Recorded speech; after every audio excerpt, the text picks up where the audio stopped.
नमस्कार, जय हिंद। कैसे हैं? उम्मीद करता हूं बिल्कुल ही शानदार होंगे। बिहार दरोगा टेस्ट सीरीज हम लोग देख रहे हैं सेट नंबर 14। इससे पहले हम लोगों ने 13 सेट देख लिया है। अगर नहीं देखा है आपने तो देखिए उसको। साथ ही साथ करंट अफेयर के भी मैं 2 सेट आपको करा चुका हूं। जी हाँ, करंट अफेयर बिल्कुल बिहार दरोगा के एग्जाम पैटर्न पर है, तो 2 सेट वो भी करा चुका हूं। प्लेलिस्ट बना हुआ है बिहार दरोगा टेस्ट सीरीज, वहां आपको सारी चीजें मिल जाएंगी। तो चलिए आज सेट नंबर 14 हम लोग देखते हैं। इससे पहले मैं एक चीज बता दूं कि पिछली वीडियो में एक प्रश्न जो था वह एरर था, 2 प्रश्न एरर था। एक था द्वितीय बाल्कन युद्ध वाला, वो कर लीजिए 1913 हो रहा है, द्वितीय बाल्कन युद्ध 1913 होगा उसका आंसर। और एक प्रश्न था अमीबा में जनन, जिसको मैंने लैंगिक बता दिया था, वो अलैंगिक होगा, है ना, अलैंगिक होगा। तो दोनों प्रश्न को सुधार लीजिएगा, बाय मिस्टेक ये गलती हुई है।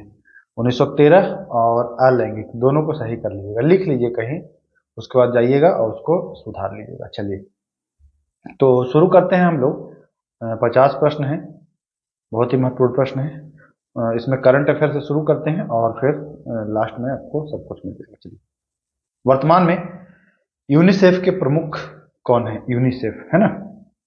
तो यूनिसेफ के जो प्रमुख हैं उनका नाम है कैथरीन रसेल। कौन? Catherine Russell. कोई दिक्कत नहीं। दूसरा प्रश्न, ऑपरेशन मर्यादा संबंधित है। ऑपरेशन मर्यादा किससे संबंधित है? तो ऑपरेशन मर्यादा दोस्तों उत्तराखंड पुलिस के द्वारा केदारनाथ यात्रा के संचालन हेतु जारी किया गया है। ऑपरेशन मर्यादा चलाया गया है।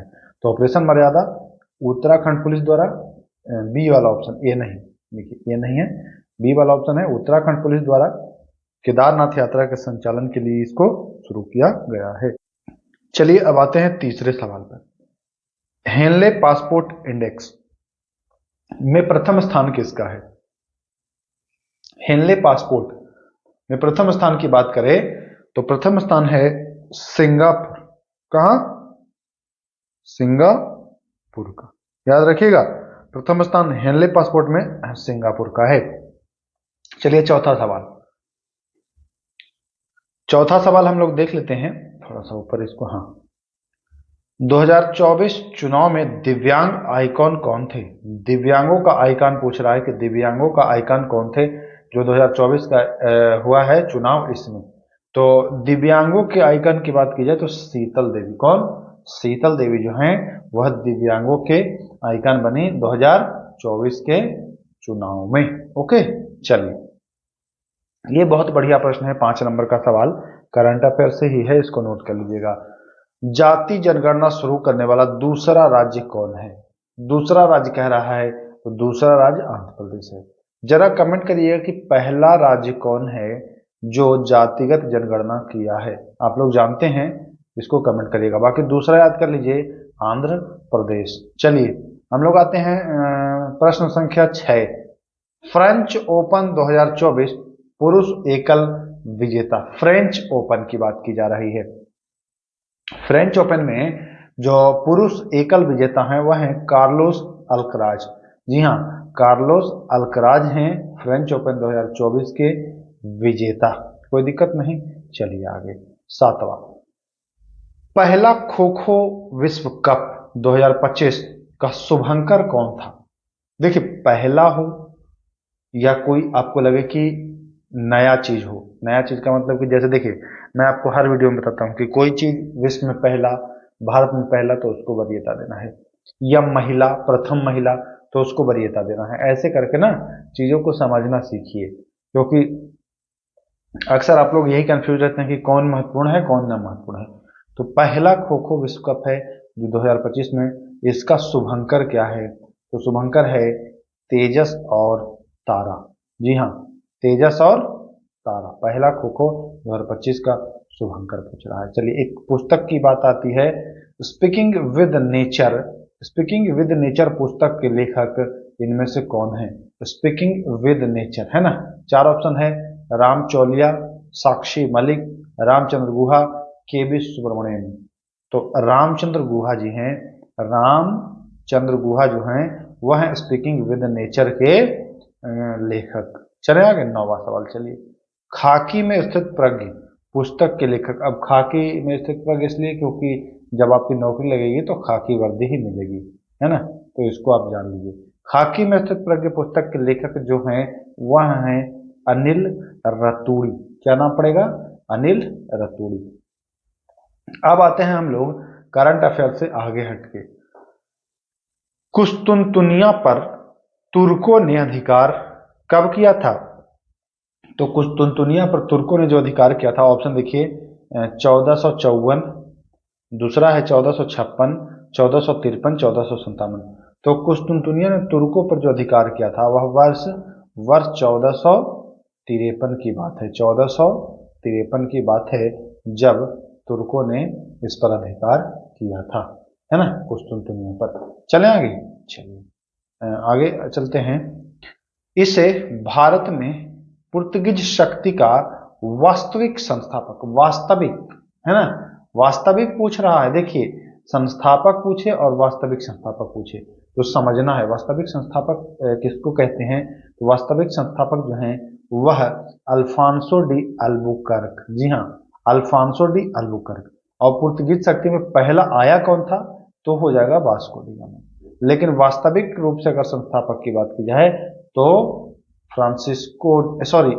अल्फांसो डी अल्बुकर्क है, फ्रांसिस्को नहीं है, अल्फांसो डी अल्बुकर्क नाम याद रखना है। देखिए 12 नंबर प्रश्न बहुत ही महत्वपूर्ण है। यह प्रश्न बहुत बार पूछा गया है। कर्नाटक का प्रथम युद्ध कब हुआ था? कर्नाटक का जो प्रथम युद्ध था वह हुआ था, ऑप्शन नंबर ए नहीं, बी, हाँ, 1746 से 1748। 1746 से 1748 यह प्रथम कर्नाटक युद्ध जो है वह हुआ था। तो इसको अच्छे से याद रखना। चलिए, और ये हुआ किसके बीच था कर्नाटक का युद्ध? देखिए, होता था इंग्लैंड और फ्रांस के बीच, इंग्लैंड में और फ्रांस में। ये भारत में भी ये दोनों थे मौजूद, उपनिवेश बना रहे थे, है कि नहीं? तो यहां भी इनका युद्ध हो जाता था। जब अंग्रेज और फ्रांस लड़ते थे, इंग्लैंड और फ्रांस आपस में, तो भारत में भी ये दोनों भिड़ जाते थे, ठीक ना। तो ये भी आपको ध्यान देना है। तो अंग्रेज और फ्रांसीसी के मध्य ये युद्ध जो है वह हुआ है। चलिए, इनमें से किसे शाह ए वे खबर की उपाधि से नवाजा गया था? किसे शाह ए वे खबर की उपाधि से नवाजा गया था? 4 ऑप्शन है, बहादुर शाह द्वितीय, बहादुर शाह जफर, आलमगीर 3 और चौथा है मोहम्मद शाह। चौथा है मोहम्मद शाह। तो जान लीजिए किसे शाह ए वे खबर के नाम से जाना जाता था? तो बहादुर शाह जफर को। जी हाँ, बहादुर शाह जफर को शाह आलम द्वितीय के नाम से जाना जाता था। चलते हैं हम लोग सवाल संख्या 15 की ओर। पानीपत के तीसरे युद्ध के समय मुगल सम्राट कौन था? जब पानीपत का तीसरा युद्ध हुआ था, हुआ कब था पानीपत का तीसरा युद्ध? जरा ये बताइए। पहला 1526 में, दूसरा 1556 में, तीसरा बता दीजिए कब हुआ था? ऑप्शन में दे रहा हूं, 1764, 1761, 1757, या इनमें से कोई नहीं। जरा कमेंट करिए कि पानीपत का तीसरा युद्ध कब हुआ था। और पूछ रहा है कि मुगल सम्राट कौन था पानीपत तीसरा युद्ध के समय? तो शाह आलम 2। जी हाँ, शाह आलम 2 यानी शाह आलम द्वितीय जो है वह पानीपत के तीसरा युद्ध के समय मुगल शासक था। चले आगे 16 नंबर सवाल। इनमें से किसे बफर राज्य के रूप में जाना जाता था? बफर राज्य के रूप में जाना जाता था। न तो बंगाल को, न मराठा को, न हैदराबाद को, अवध को जाना जाता था। किसे? अवध को बफर राज्य के रूप में जाना जाता था। ध्यान देना है। चलिए, किस युद्ध के विजय के उपरांत या विजय के बाद भारत में वास्तविक रूप से ब्रिटिश प्रभुसत्ता स्थापित हुई? है ना, कौन सा युद्ध हुआ जिसके बाद भारत में ब्रिटिश प्रभुसत्ता जो है वो स्थापित हो गई है वास्तविक रूप से? तो देखिए, यूं तो सामान्यतः आप जानते हैं कि 1757 का जो युद्ध हुआ था, 1757 का प्लासी का युद्ध हुआ था इसमें, लेकिन वास्तविक रूप से अगर बात की जाए तो बक्सर के युद्ध से हुआ था। किस युद्ध से? बक्सर के युद्ध। क्योंकि 1757 का युद्ध जो था उसमें षड्यंत्र कर दिया गया था नहीं नवाब के विरुद्ध। लेकिन बक्सर का जब युद्ध हुआ तो वो अपने दम पर जीता था, तो इस वजह से इसका राइट होगा बक्सर का युद्ध। वास्तविक रूप से ब्रिटिश प्रभुसत्ता पूछ रहा है, छल कपट से हुआ था 57 में, लेकिन वास्तविक रूप से जो बक्सर का युद्ध हुआ है ये हो जाएगा राइट आंसर। चलिए, किसने यूरोपियों की जो तुलना करी है वो मधुमक्खी से की है और कहा है कि जो यूरोपीय हैं यह मधुमक्खी हैं, अगर इनको छेड़ोगे नहीं तो ये शहद देंगे और अगर इनको छेड़ोगे तो ये छोड़ेंगे नहीं। किसने किया है ऐसा तुलना कि भैया ये तो मधुमक्खी हैं, छोड़ दोगे तो ये शहद देंगी, मध देंगी आपको, है ना, लेकिन अगर छेड़ोगे तो ये काट काट करके मार डालेंगे, है ना। और यह कहने वाले हैं आपके अली वर्दी खां जी, अली वर्दी खां इनका नाम पड़ेगा। चलिए 19वां सवाल देखते हैं, 19वां क्या कह रहा है। पानीपत के जो तीसरा युद्ध हुआ था इसमें मराठा सेना का सेनापति कौन था? अभी तो आपने देखा कि पानीपत के तीसरे युद्ध में मुगल सम्राट, अभी कह रहे हैं मराठा सेनापति कौन था? मराठा का सेनापति तो उसका नाम याद कर लीजिए, सदाशिव राव भाऊ, भाव भाव वाला भाव, समझ रहे हैं? सदाशिव राव भाव जो हैं वह क्या हैं इस समय सेनापति हैं। पानीपत का जब तीसरा युद्ध हो रहा है तब मराठों का। चलिए 20वां नंबर प्रश्न, सर्वाधिक भूमि पर इनमें से कौन सी भू व्यवस्था लागू थी? देखिए ये तीनों व्यवस्था के बारे में आप जानते हैं, रैयतबाड़ी, महालबाड़ी, स्थायी बंदोबस्त। सर्वाधिक भूमि पर कौन सी व्यवस्था लागू थी? तो सर्वाधिक भूमि पर जो थी ना वह रैयतबाड़ी। कौन सी? रैयतबाड़ी। कितने परसेंट? लगभग 50 + 51%, 50% क्षेत्रफल पर ये चीजें लागू था, रैयतबाड़ी व्यवस्था, तो ध्यान देना है इसको। प्रश्न संख्या 21, 1857 के विद्रोह के समय इंग्लैंड का प्रधानमंत्री कौन था? जब भारत में 1857 का विद्रोह हो रहा था उस समय इंग्लैंड का प्रधानमंत्री पामस्टन था। देखिए यहाँ पर मोटा हाईलाइट किया हुआ है तो आप आसानी से आंसर इसका कर सकते हैं। चलिए 22 नंबर प्रश्न की ओर हम लोग बढ़ते हैं। 22 नंबर प्रश्न, नीति निषेक तत्व के महत्व प्रकृति को कौन सा अनुच्छेद बताता है? तो नीति निषेक तत्व के जो महत्व है, प्रकृति है, वो बताने वाला अनुच्छेद भारतीय संविधान में वर्णित है, अनुच्छेद 37। ये भी आपको अच्छे से ध्यान रखना है, अनुच्छेद 37 के बाद हम लोग आ जाते हैं प्रश्न संख्या 23 के ऊपर। देखिए क्या कह रहा है सवाल संख्या 23। सवाल संख्या 23 कह रहा है किस संविधान संशोधन विधेयक पर राष्ट्रपति की अनुमति जो है वह बाध्यकारी बना दिया गया। अभी संविधान संशोधन का कोई विधेयक जाता है तो राष्ट्रपति को अब मंजूरी देना अनिवार्य है, बाध्यकारी बना दिया गया है। पहले नहीं था ये, लेकिन ये बाद में ऐड किया गया।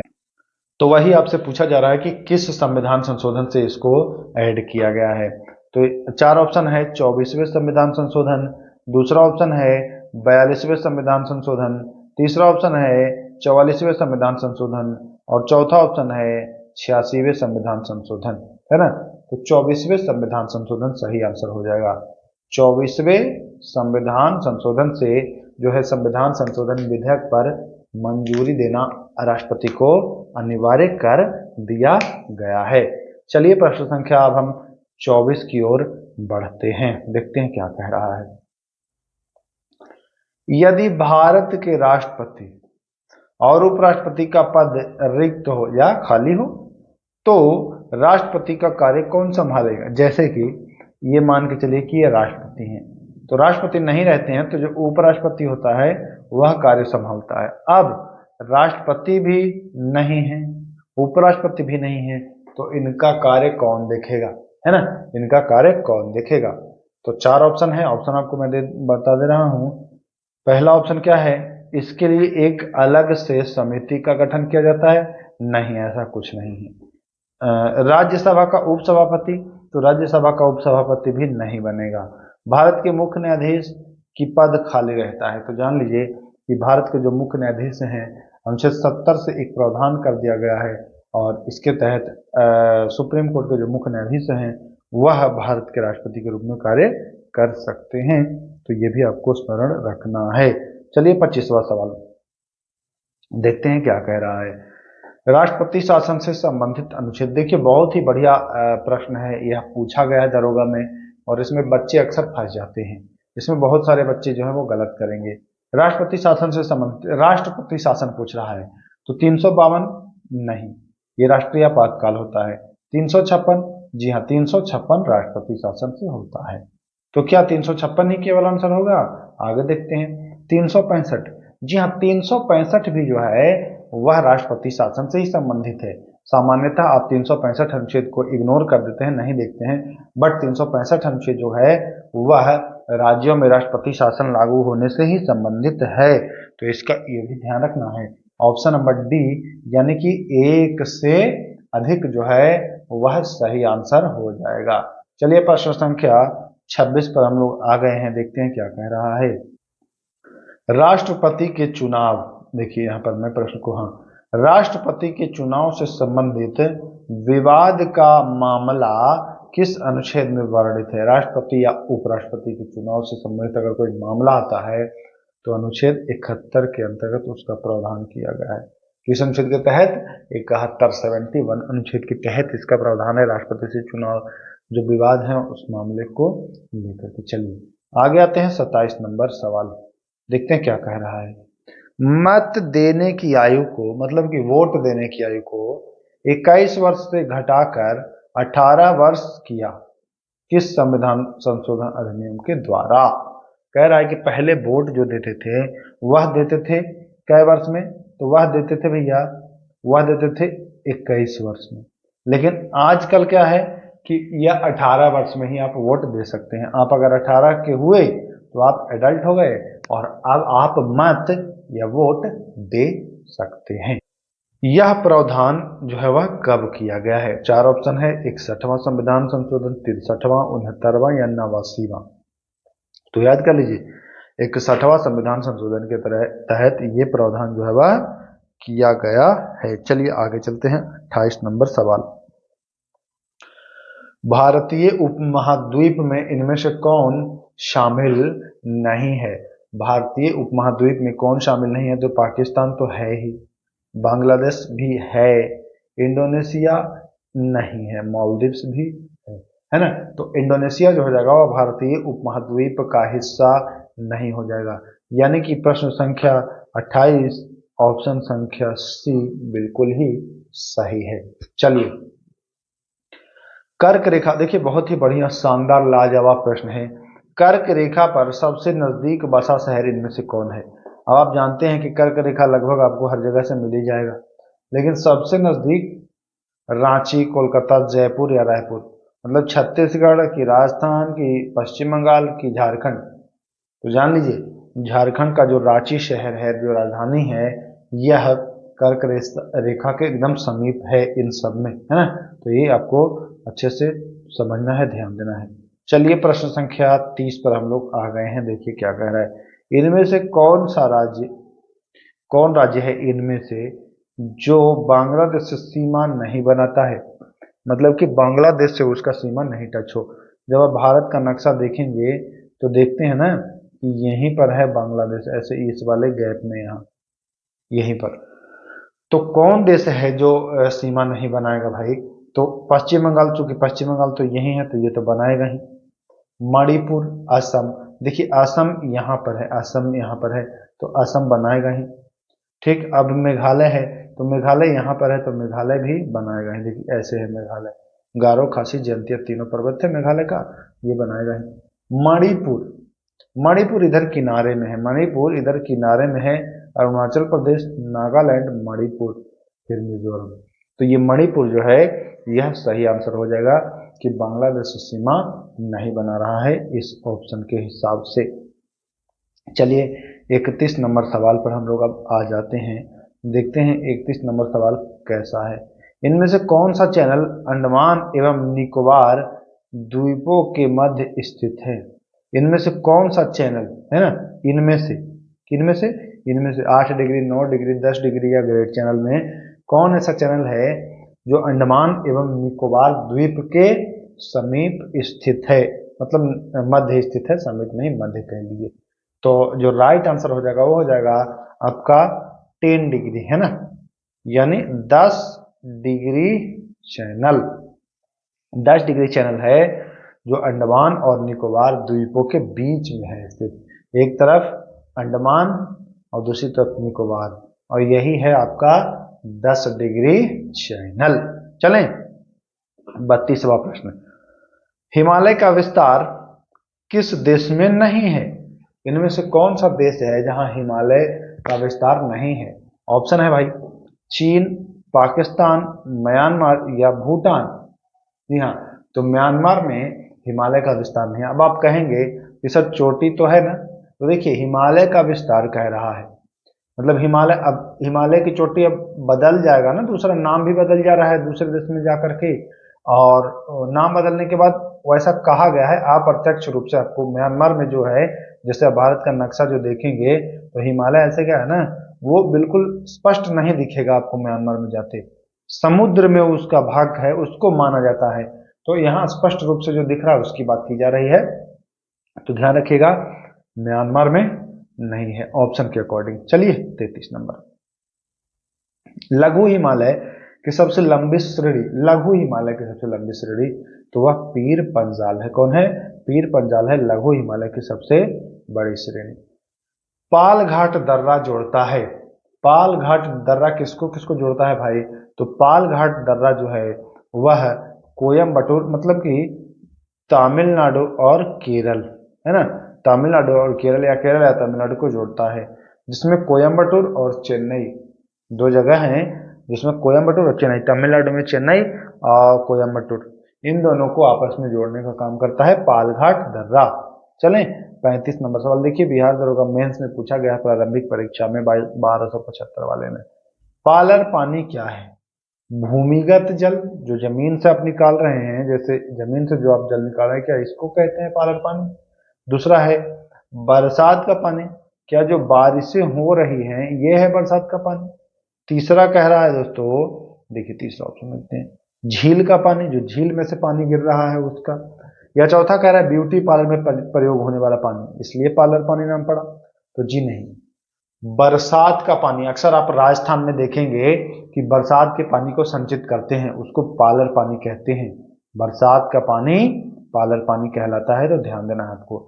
चलिए प्रश्न संख्या, अब हम लोग आ जाते हैं 36 पर। देखिए अभी हमने 35 नंबर तक प्रश्न देखा, 35 तक देखा ना, अब हम लोग 36वें नंबर सवाल पर आ गए हैं।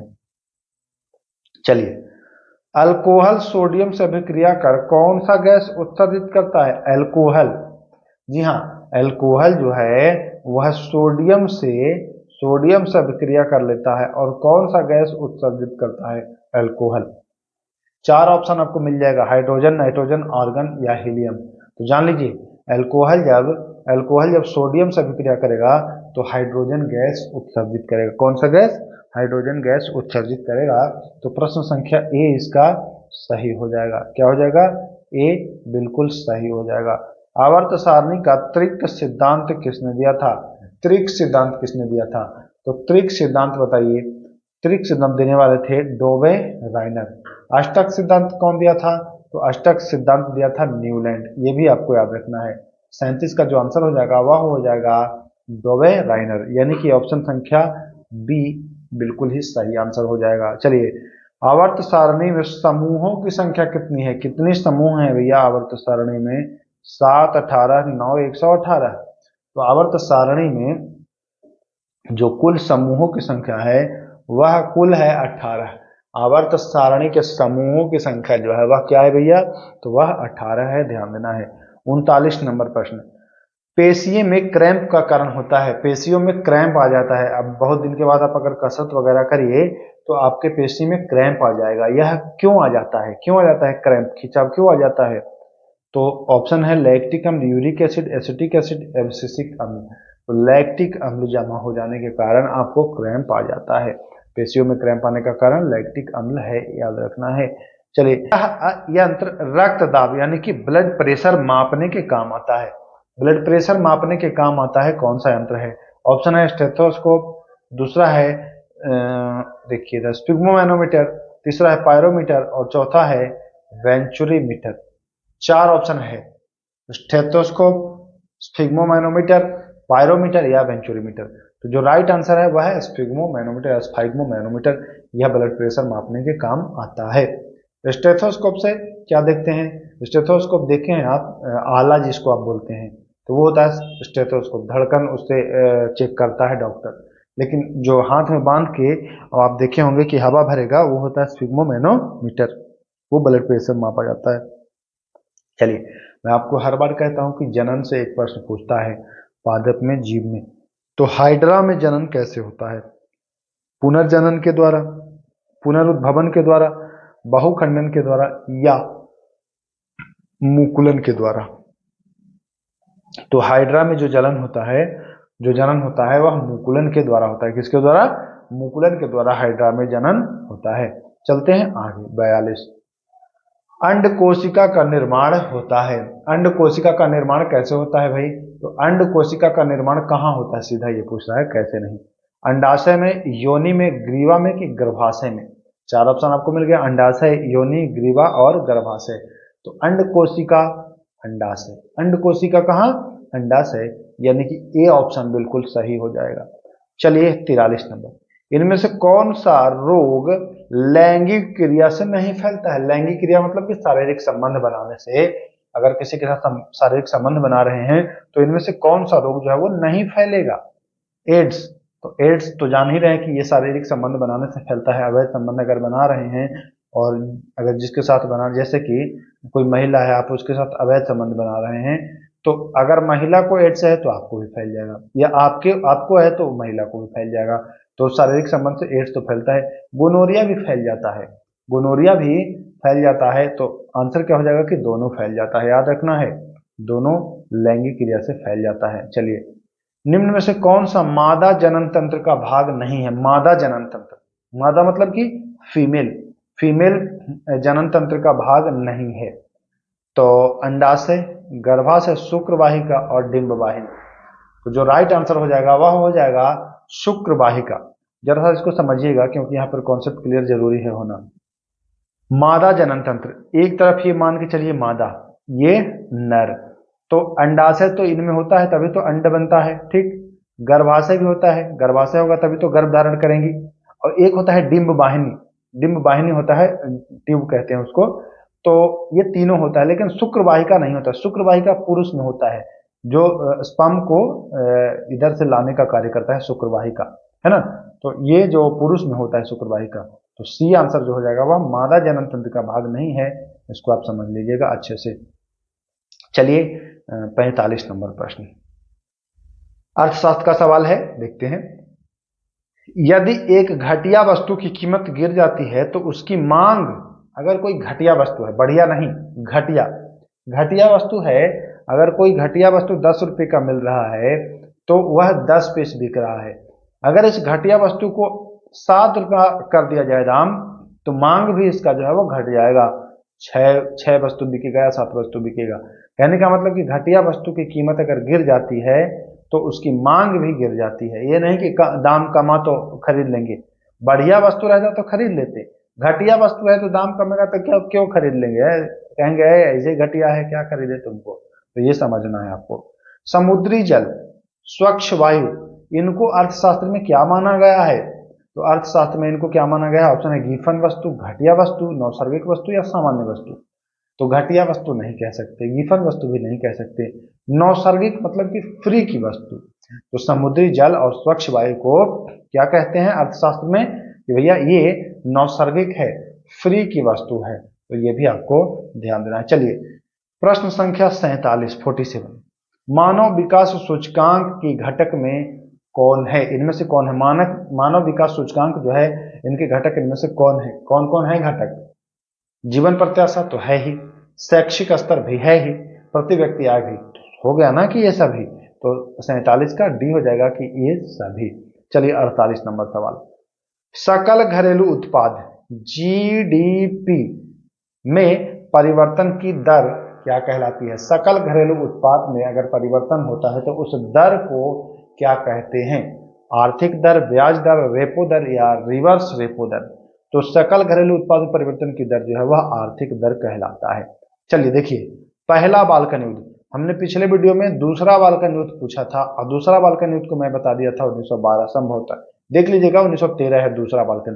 पहला बाल्कन युद्ध 1912 में हुआ था, तो इसको सुधार कर लीजिएगा, गलती हो गई थी, मिस्टेक हुआ था, इसके लिए मैं क्षमा प्रार्थी हूँ। तो पहला बाल्कन युद्ध 1912 और दूसरा 13, दोनों आपको याद रख लेना है। चलिए, आगदिर संकट कब आया था? आगदिर संकट कब आया था, बहुत अच्छा प्रश्न है। आगदिर संकट कब आया था? देखिए, अभी आपको हमने मोरक्को संकट बताया था, बोस्निया संकट बताया था, एक 1905 1906 बताया था, दूसरा बताया था 1908, अब ये आगदिर संकट जो है इसको याद कर लीजिए, ये वर्ष 1911। जी हाँ, ये इसका सही आंसर हो जाएगा, आगदिर संकट। देखिए, ये इसलिए मैं बता रहा हूँ, ये आपको लग रहा होगा कि क्या है, ये डायरेक्ट प्रश्न आपसे पूछ देगा कि भैया आगदिर संकट कब। एक बार पूछा था मोरक्को संकट कब, है ना, ये प्रथम बाल्कन युद्ध कब, तो इसको एकदम रट लीजिएगा, हुबहू रट लीजिएगा, एग्जाम में एक प्रश्न भेटा जाएगा। तो चलिए, 50 प्रश्न थे जिनको आपने देखा, अच्छे से देखा। मैं उम्मीद करता हूँ कि आप लोग चैनल से जुड़ गए हो, सब्सक्राइब तो कर ही लिए होंगे, क्योंकि देखिए, सब्सक्राइब करिए या मत करिए, वीडियो आए तो देख लीजिए, क्योंकि क्योंकि क्वेश्चन का लेवल बहुत ही अच्छा मैं दे रहा हूँ, आपको मार्केट में मिलेगा नहीं इस लेवल का क्वेश्चन। आप देख लीजिए, खुद ही देख लीजिए, बिहार दरोगा का प्रीवियस ईयर क्वेश्चन उठा करके और इसको मैच करा करके, दोनों क्वेश्चन बिल्कुल समानांतर आपको दिखाई देगा। तो चलिए, वीडियो को समाप्त करते हैं, फिर मिलेंगे। नमस्कार, जय हिंद।